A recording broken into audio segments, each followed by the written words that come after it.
नमस्कार, धर्म ज्ञान के दर्शकों का स्वागत है। मैं कविता राणा और मेरे साथ हमेशा की तरह आचार्य राकेश चतुर्वेदी जी। सर, स्वागत है आपका। जी नमस्कार दर्शकों, नमस्कार कविता जी।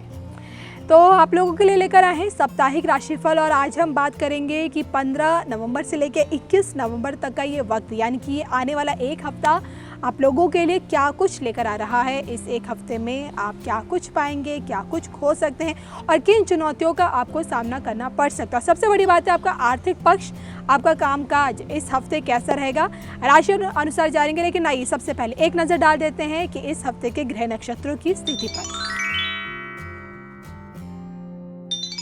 देखिए, यह सप्ताह का शुरुआत जो है यह लग्न चार्ट प्रथम दिवस का है, यानी कि 15 नवंबर का यह लग्न चार्ट है। 15 तारीख को जो चंद्रमा की स्थिति है वह मीन राशि में रहेगा और बाकी जो ग्रह हैं अब गोचर इनका स्थिर अवस्था में है। तो मंगल, सूर्य, बुध उसी तरीके से, केतु उसी जगह पर है, गुरु सूर्य उसी जगह पर अनिर्ध हैं। अब यहाँ पर हमें जो ध्यान देने वाली चीज़ है कि चंद्रमा के प्रभाव से कैसे स्थितियाँ बदलेंगी, चंद्रमा के परिवर्तन से और ग्रहों के भाव के स्थान पर कैसे परिवर्तन आता है, वही इस सप्ताह हर एक राशि का अलग अलग राशिफल आएगा। कविता जी, चले आइए बिना वक्त गवाए जान लेते हैं कि एक हफ्ता आपके लिए कैसा रहेगा। बात करते हैं सबसे पहले मेष राशि की।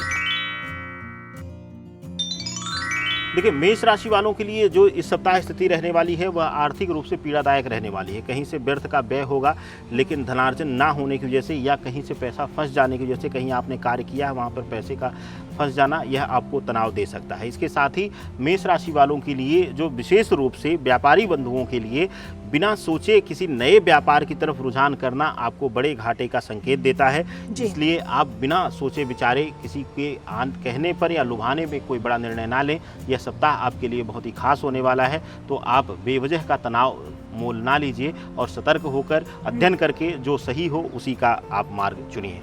बिल्कुल। चलिए, ये एक हफ्ता वृषभ राशि के लिए कैसा रहेगा जानते हैं।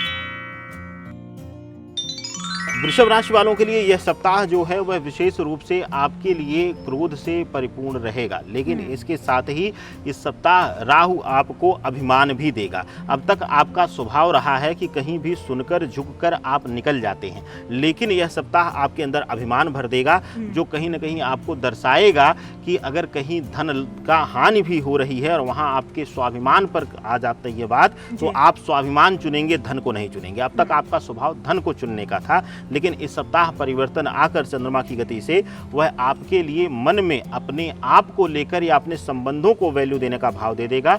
और इस सप्ताह आपको कहीं से भी अगर संबंध की पीड़ा मिल रही थी तो वहां भी आपको मुक्ति मिलती हुई दिखाई दे रही है। कविता जी, चलिए आगे बढ़ते जान लेते हैं मिथुन राशि वालों के बारे में।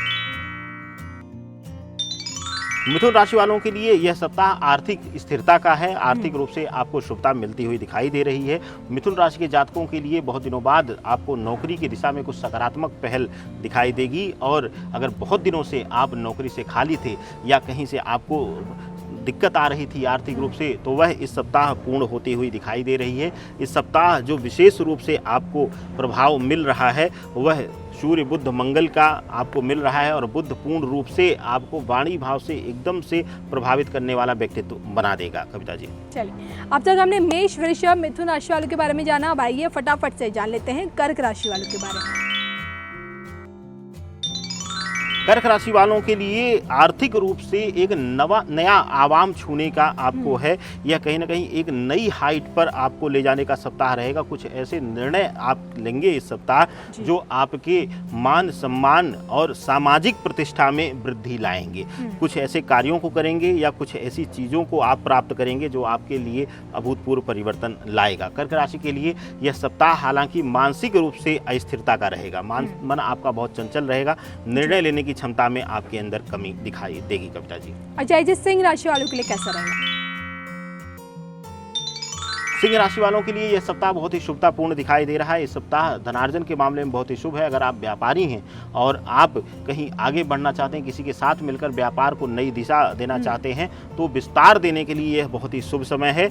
नौकरी के लिए विशेष करके अगर आप सरकारी नौकरी में हैं तो अगर कहीं से लाभ के पद पर हैं और आपका हाथ थोड़ा सा खुल चुका है, या कह लें कि आप जिसको करप्शन की तरफ हम इशारा करते हैं, अगर आप उस तरीके की प्रवृत्ति के हैं तो आप थोड़ा सा इस सप्ताह अपने ऊपर नियंत्रण कर लीजिएगा, कोई बड़ा विवाद आपके सर पर आ सकता है और आपके मान सम्मान पद प्रतिष्ठा सभी को समाप्त कर सकता है। कविता जी, चलिए, ये आपने सिंह राशि वालों के बारे में बताया। जान लेते हैं फटाफट से कन्या राशि के बारे में।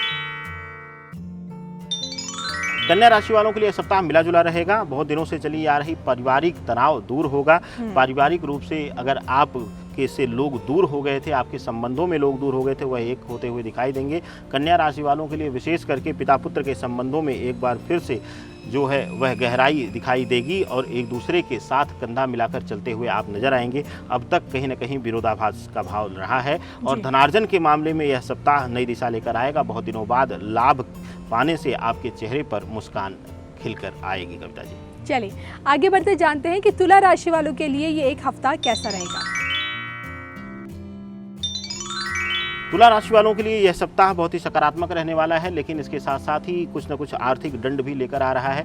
अगर आप कहीं से मानसिक रूप से उद्दंड हैं या आप बहुत ज़्यादा इधर उधर घूमने फिरने में विश्वास रखते हैं या अक्सर आप ट्रैवल करना पसंद करते हैं, बेवजह का ट्रैवल करना पसंद करते हैं, तो आपके लिए किसी दुर्घटना की तरफ इशारा करता है। और अगर आप शांत स्वभावी हैं तो वहाँ भी आपको मंगल छोटे मोटे कट सर्जरी इत्यादि की तरफ दिखावा करता है। तो कहीं से भी अगर कोई भी स्वास्थ्य संबंधी जरा सा भी दिक्कत हो तो उस पर लापरवाही ना करें। हो सकता है कि छोटे से चीज़ों से मुक्ति मिल जाए लेकिन बड़ा कुछ ना हो। तो अगर कहीं से भी कोई छोटी मोटी समस्या आ रही, कोई कहता है कि यहाँ पर ऑपरेट करने की ज़रूरत है, ऑपरेशन छोटे मोटे से ठीक हो जाएंगे आप, तो वहाँ पर तुरंत निर्णय लीजिए क्योंकि इस तरीके का प्रभाव दिखाई दे रहा है।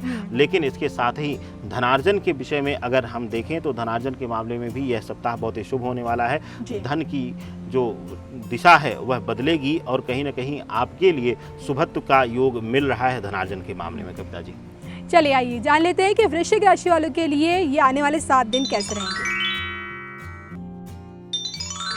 वृश्चिक राशि वालों के लिए यह सप्ताह मिला जुला सप्ताह गुजरेगा। इस सप्ताह आपके परिवार से जुड़ा हुआ किसी को स्वास्थ्य लाभ मिलेगा, लेकिन इसके साथ ही आपको अपनों की कमी कहीं ना कहीं आपको दुख देती हुई नजर आएगी, आपको खलेगी। इसके साथ ही वृश्चिक राशि वालों के लिए धन संबंधी जो है वह कहीं ना कहीं पीड़ा एक भाव दिखाई देगा, जो आपके जीवन में सबसे बड़ी कमी के रूप में यह सप्ताह दिखाएगा। और यह सप्ताह आपको विशेष रूप से कहीं ना कहीं धन और संबंध दोनों की अहमियत को दर्शाने वाला सप्ताह रहेगा। कविता जी, तो देखिए ये हमने बात की वृश्चिक राशि वालों की। अब आगे बढ़ते हुए जानते हैं कि धनु राशि वालों के लिए क्या कुछ है। धनु राशि वालों के लिए यह सप्ताह विशेष होने वाला है। धनु राशि वालों के लिए क्योंकि अब आपके लिए जो चंद्रमा का गोचर है वह शुभता की तरफ इशारा दे रहा है। अगर बहुत दिनों से आप मानसिक रूप से संबंधों को लेकर अस्थिर थे, आपकी सोच भटक रही थी और आप चंचलता की तरफ दिखाई दे रहे थे, तो यहाँ पर आप एक किसी इंसान पर स्थिर होकर जीवन को आगे बढ़ाने का निर्णय ले सकते हैं। वैवाहिक बंधन में बंधने का निर्णय इस सप्ताह आप लेने में कामयाब हो सकते हैं। इसके साथ ही धनु राशि वालों के लिए धन के मामले में, धनार्जन के मामले में नए स्रोत का खुलना, इसके साथ ही नए सहयोगियों का, पुराने मित्रों का आगे आकर आपका नया सहयोगी बनना, यह पूर्ण रूप से इस सप्ताह योग दिखाता है। कविता जी, चलिए आगे बढ़ते जान लेते हैं मकर राशि वालों के बारे में। मकर राशि वालों के लिए यह सप्ताह कुछ विषयों पर मिलाजुला प्रभाव देने वाला है। जैसे कि आर्थिक दृष्टिकोण से यह सप्ताह पुराने तरीके से रहेगा, लेकिन कहीं न कहीं इस सप्ताह संबंधों में विशेष करके गुरु शनि मिलकर आपको पति पत्नी के संबंधों में पीड़ा देते हुए दिखाई दे रहे हैं। इसके साथ ही अगर आप विद्या अर्जन के स्टूडेंट लाइफ में हैं और कहीं से तैयारी इत्यादि कर रहे हैं या कॉम्पिटिटिव एग्जाम्स का तैयारी कर रहे हैं, तो वहाँ पर आपका भटकाव हो सकता है, आपकी दिशा बदल सकती है, आप अपने गोल से हट सकते हैं और कहीं ना कहीं बुरी संगत में फंसकर आप अपने मेन लक्ष्य को पीछे छोड़ सकते हैं। कविता जी, चलिए अब जानते हैं कुंभ राशि वालों के बारे में। कुंभ राशि वालों के लिए यह सप्ताह सकारात्मक रहने वाला है। इस सप्ताह आप अपने गोल को लेकर, अपने लक्ष्य को लेकर कार्य का निर्धारण करेंगे। आप अपने कार्यों की प्राथमिकता तय करेंगे। यह आपके जीवन में सबसे शुभ कदम रहेगा। कविता जी, इसके साथ ही आप धनार्जन के नए स्रोत को बढ़ाने की तरफ आपका ध्यान रहेगा, जो आपके आने वाले समय में आपके लिए शुभता का योग दे रहा है। कविता जी, बात करते हैं अपनी आखिरी यानी कि मीन राशि वालों के बारे में। मीन राशि वालों के लिए यह सप्ताह मानसिक चंचलता और मानसिक पीड़ा से भरा रहेगा। उसका कारण है कि प्रथम दिवस में चंद्रमा उनके राशि में होगा और अन्य जो राशियां हैं वह गोचर करके वह पहुंचेगा अपनी प्रिय राशियों में। तो यहाँ पर चंद्रमा प्रभावी रहेगा पूर्ण रूप से और मानसिक रूप से चंचलता दिखाएगा। यह हर तरीके से आपको, चाहे वह संबंध हो, चाहे वह आर्थिक निर्णय हो, चाहे वह कोई भौतिक सुख सुविधाओं के निर्णय हो, जी, वहाँ पे चंचलता दिखाएगा, जो कि कहीं ना कहीं आप परेशान होकर या मन की अस्थिरता के कारण कुछ गलत निर्णय लेने में भी कामयाब होंगे इस सप्ताह, जो कि सप्ताह के अंत तक आपको आपकी गलती का एहसास कराते हुए मन को व्यथित कर देगा। इसके साथ ही इस सप्ताह में धन का अधिक व्यय और आर्थिक तंगी का सामना करना पड़ सकता है कविता जी मीन राशि वालों के लिए। चलिए, तो ये आज हमने अचाई जिसे जाना ये आने वाला एक हफ्ता आप लोगों के लिए क्या कुछ लेकर आ रहा है। कार्यक्रम कैसा लगा कमेंट करके ज़रूर बताएगा। कार्यक्रम से संबंधित कोई सुझाव है आपके, कोई सलाह देना चाहते हैं तो वो भी आप हमें कमेंट बॉक्स में जाकर दे सकते हैं। इसी के साथ मुझे और आचार्य जी को दीजिए इजाज़त। नमस्कार।